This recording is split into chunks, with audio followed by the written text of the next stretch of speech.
आज हम पर्दा उठाएंगे डेनिसोवंस के रहस्यों से। वो लोग जो हमसे कहीं ज्यादा ताकतवर और बुद्धिमान थे। डेनिसोवा गुफा से मिली वो एक हड्डी छोटी सी लड़की की थी जो करीब 50,000 साल पहले जिंदा थी। लेकिन जैसे जैसे रिसर्च आगे बढ़ी, तिब्बत के ऊंचे पहाड़ों और चीन के मैदानों से नए अवशेष मिले। चीन में मिली एक खोपड़ी जिसे ड्रैगन मैन कहा गया, उसकी बनावट देखकर वैज्ञानिक दंग रह गए। उनका शरीर हमसे कहीं ज्यादा विशाल था। इनका जबड़ा आज के इंसान से 2 गुना मोटा था और दिमाग का आकार हमसे 20% बड़ा। क्या दिमाग का बड़ा होना इन्हें हमसे ज्यादा चालाक बनाता था? रिसर्च कहती है हाँ।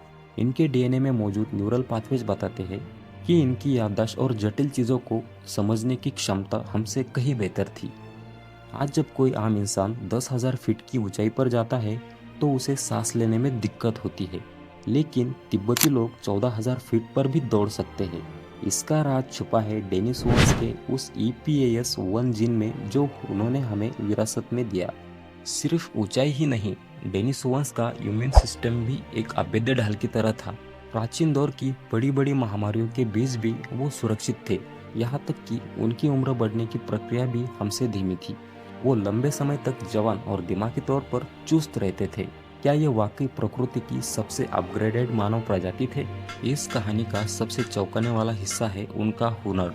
डेनिसोवा गुफा से एक हरे रंग का कंगन मिला। 70,000 साल पुराना ये कंगन आज की मशीन जैसी फिनिशिंग लिए हुए है। एक्सपर्ट्स का मानना है कि इसमें किया गया छेद बिना हाई स्पीड रोटर ड्रिल के मुमकिन नहीं था।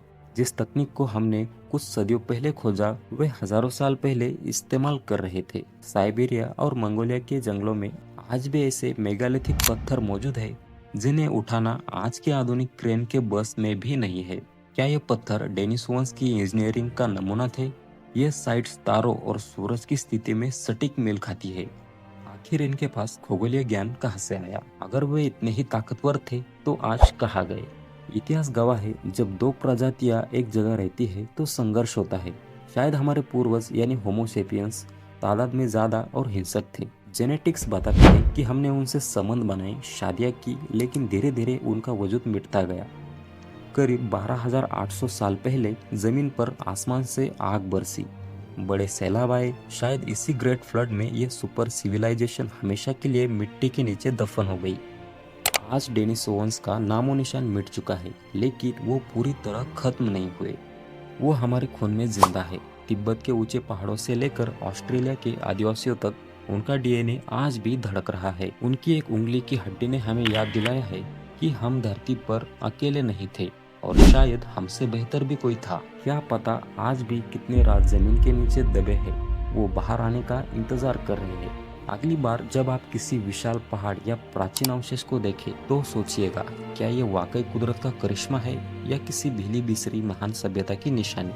दोस्तों, अगर आपको ये वीडियो पसंद आया हो तो इसे लाइक करें, शेयर करें और ऐसे ही वीडियो के लिए जुड़े रहें।